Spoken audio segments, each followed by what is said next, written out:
All right, so in this lecture, we are going to look at the continuous assessment, and we are going to look at question 1, the first question to the 5th question in this particular lecture. Now, it's a very simple one. The first question here says, given that h of x is equals to this, what is the value of dy dx of h of s at s is equals to 2? So what was given to us was h of x, and h of s was given as s to the power of 4 minus 12x plus 7, and we are asked to find the derivative of h of s. So we are going to write the derivative of h of s something like this.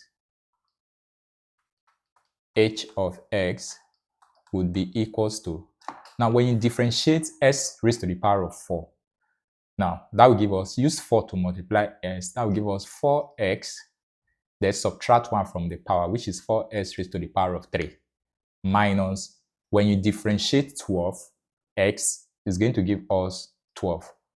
When you differentiate 7, it's going to give us 0, so we have to leave it like that. So the derivative of h of x, the derivative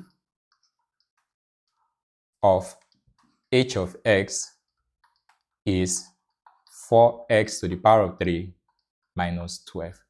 Now, they say you should find the derivative when x is equals to 2. So when x is equals to 2, means that wherever you see x in this equation, put 2. So that will give us d dx, h of 2 at s is equals to 2. This will give us 4 bracket. Wherever you see s, put 2 to the power of 3 minus 12, which will give us 4. 2 to the power of 3 is 8 minus 12. 4 times 8 is 32 minus 12. 32 minus 12 will give us what? 20. So it means our d over the a's of h of 2 is equals to 20. All right, so that's basically the answer to that first question. Is that okay? Let us see the next question. A very simple one. Now the next question says, determine the expression for 4f of x plus 5g of s, given that f of s is this and g of s is this. So first of all, we need to look for 4f of x. Now 4f of s means if you use 4 to multiply f of s, what is our f of x? F of s is 3x squared plus 1, which of course gave us, use this 4 to multiply 3s squared will give us 12s squared, plus use 4 to multiply 1 will give us 4. Then 5g of x will be 5 multiplied by g of f is s to the power of 3 minus 2s squared minus 3. All right, minus 2s squared minus 3. Sorry about that. Now, come. At the end of the day, what do you think this is going to give us? Use this one to open through this bracket. It's going to give us 5s to the power of 3 minus 10s squared minus 15. All right, exactly. Now that you've got to that one, what do? You add them together. So we can say that 4f of x plus 5g of x would be equals to 12s squared plus 4 plus 5s to the power of 3 minus 10s squared minus 15. So you have this 5s raised to the power of 3 at the highest power first. 12s squared minus 10s squared will give us what? Plus 2s squared Then we'll have 4 minus 15 will give us minus 11. And that is the solution to that question. It's a very simple one, all right? Exactly. So let us see the next question. The next question says, determine the expression for f of g. This is a composite function. You learned about composite function, right? Exactly. So f of s is 7s plus 3, and g of x is 2s squared plus 1. Find f of g. So f of g, based on what you learned, is f of g of x. Meaning, in f of x, wherever you see x, put in the value of what? G of s. What is our f of s? So our f of g would be 7. What is our, wherever you see x, you put in 2s squared plus 1. So this is bracket 2s squared plus 1, everything plus 3. So your f of g would be, when you open this is 14s squared plus 7 plus 3. So f of g would be 14s squared plus 10. And this is the correct answer to this question. All right? So let us see the next one briefly. The next one says the cos inverse of 20x. So firstly, say you should find dy dx. Y is equal to the cos inverse of 20x. Find dy dx.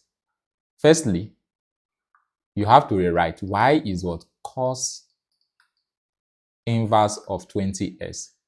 You can't solve like this. So you can say let u be equals to 20x. Your du over the x will be equals to 20. That is if you differentiate u with respect to s. When you differentiate 20s, it will give us 20. All right? You say let u be equals to 20s. So your y will be the cos inverse of u. Now you have to differentiate this. How do you do that? From what you already know, I can tell us that the y du, there's a way I solve this then, or you can say that your u is equals to cos y. Is that okay? Your u is equals to what, my dear student? Cos y. So that at the end of the day, you can now say that your dy du would be equals to, sorry about that. First, you have to differentiate this one here. If you differentiate u, it's going to give us 1 because you are differentiating u with respect to y. Differentiating, yeah, u with respect to y. Differentiate cos y here. This will give us minus sine y dy du. Differentiate y with respect to u. So in order to find the y du, divide both sides by what? Minus sine y. Is that okay? So that at the end of the day, this will be minus, divide by minus sine y, divide by minus sine y. This cancel this, or the y du is minus 1 divided by sine y.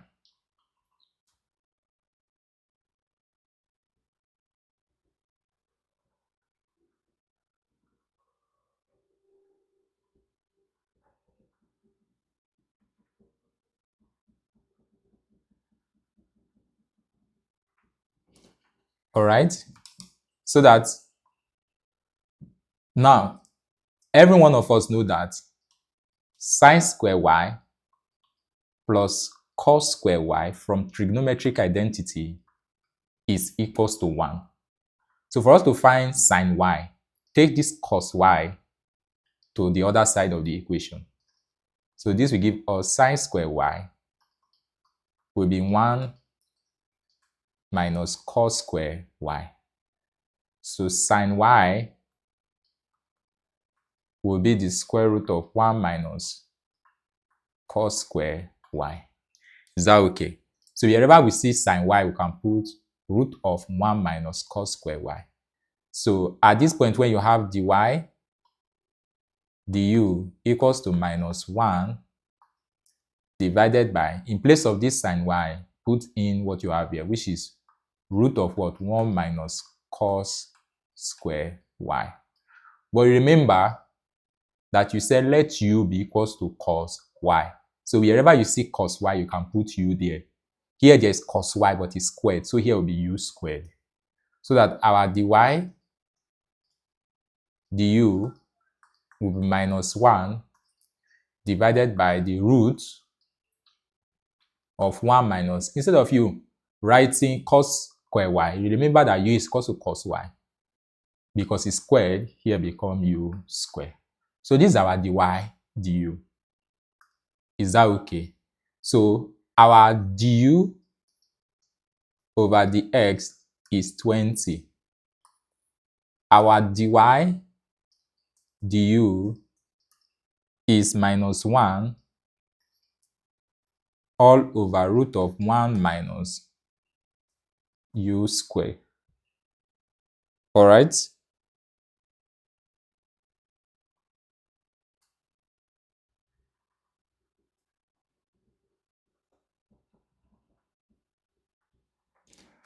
So what do you think our dy over the x will be? Of course, everybody knows that dy dx is dy du times du over the s. Where's our dy du? This whole thing here. Where's du ds? 20. So that our dy dx, my dear students, would be equals to minus 1 minus u square times du dx is what? 20. But we know from the initial instance that u is 20s. So here you see you put 20s there. So dy dx, this 20 multiplied by this will be minus 20 divided by 1 minus 20s square. And our dy dx will be minus 20 divided by the square root 1 minus 400 s square. Why? Because 20 square will give us 400, s square will give us s square. And this is the answer to this question. It's a very simple one, but also requires you to think. All right?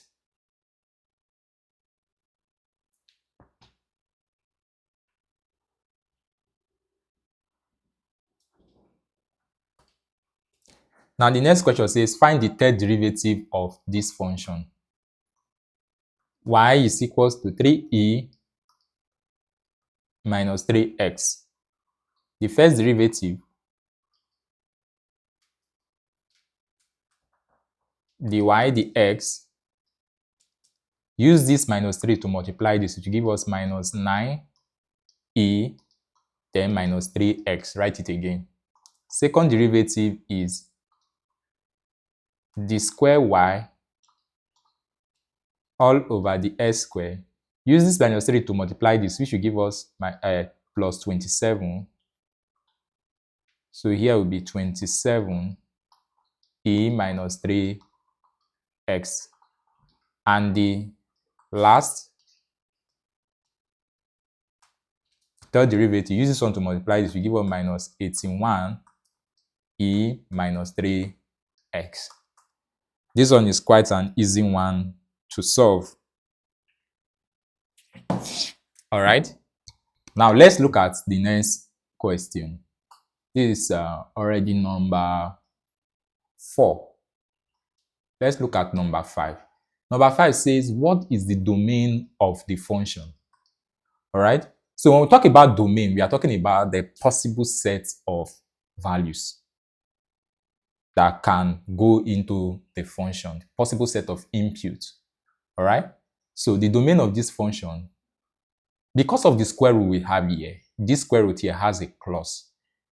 Now, you know that we can find the square root of 0, but we cannot find the square root of a negative number unless we will be going into complex number. But in normal or real mathematics, you can't find the square root of a negative number. So it means that for this function to be true, or for this function to exist, it means that the domain, the possible set of values, will be in such a way that when you impute it, the value of x, the values that you will get from calculation here, should either be greater than or equals to 0. So we can say that 1 minus 4s squared should be greater than or equal to 0. All right. Now, take this 1, or you can add 4s squared to both sides. So yes, 1 minus 4s squared plus 4s squared greater than or equals to 0 plus what? 4s squared. This can cancel this. And then you have 1, that is 0, is greater than or equals to what? 4s squared. All right. Divide both sides by 4. So this cancel this. 1 over 4 should be greater than or equals to s squared. All right. Now find the square root of both sides. You know, when you are looking for the square root, the answer will always be a plus or minus. So here you introduce plus or minus. So that here will be plus or minus. Square root of 1 is 1 divided by square root of 4 is 2. So it's greater than or equals to x. So our answer will be 1 over 2 or minus 1 over 2 is less than or equals to x, and x is less than or equals to 1 over 2. This is your range. If you want to put it, you can say including minus 1 over 2, then 1 over 2. Within this interval, that is where you find your range. Is that okay? And that is basically all for this particular question. Is that okay? That is all for this particular question. Let us see the next one. I think, okay, we are almost there.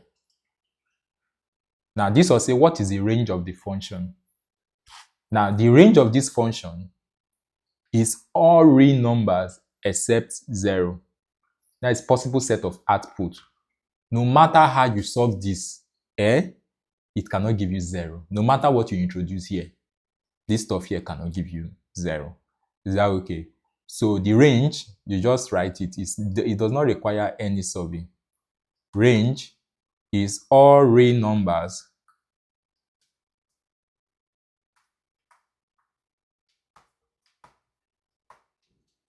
except 0 is your range. All right. So that is that to that answer. Now, this other one says evaluate. X tends to infinity. I taught you this, that whenever it's something in the exam like this, you just have to look at the highest power. The highest power is s squared. Numerator, denominator, what are the coefficients of the highest power? Is 20 over 4. And the answer to this question is 5. All right. But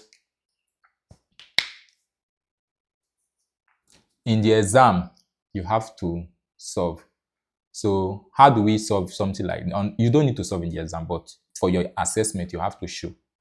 So this is say the limit as s tends to infinity of 20 s squared plus 5 divided by 4s squared minus 7s plus 3. Divide both sides by the highest power here. which in this case is s squared, or divide both our numerator and denominator by the highest power, which is s squared.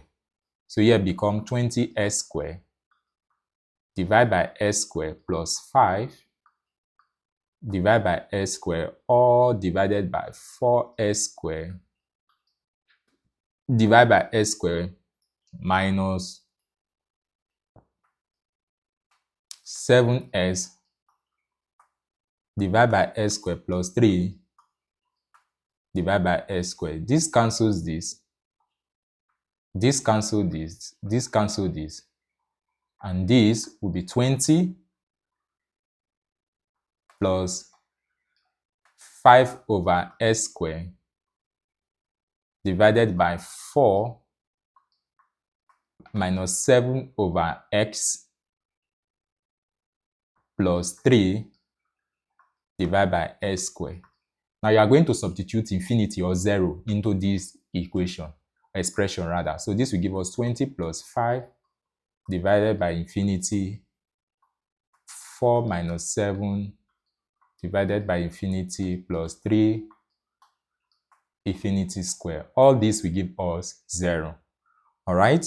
All this will give us 0. So at the end of the day, you have 20 plus 0 divided by 4 minus 0 plus 0, which will give us 20 over 4. This cancels this. 20 over 4 will give us what? 5. Is that okay? And that is the answer to that question.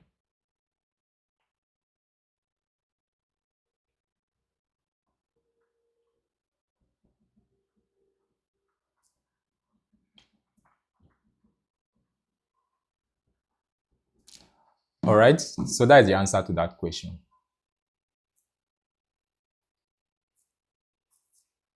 Okay, this is number 8. We are going to solve number 8 later in the next video. Thank you very much for your time. We'll see you in the next one.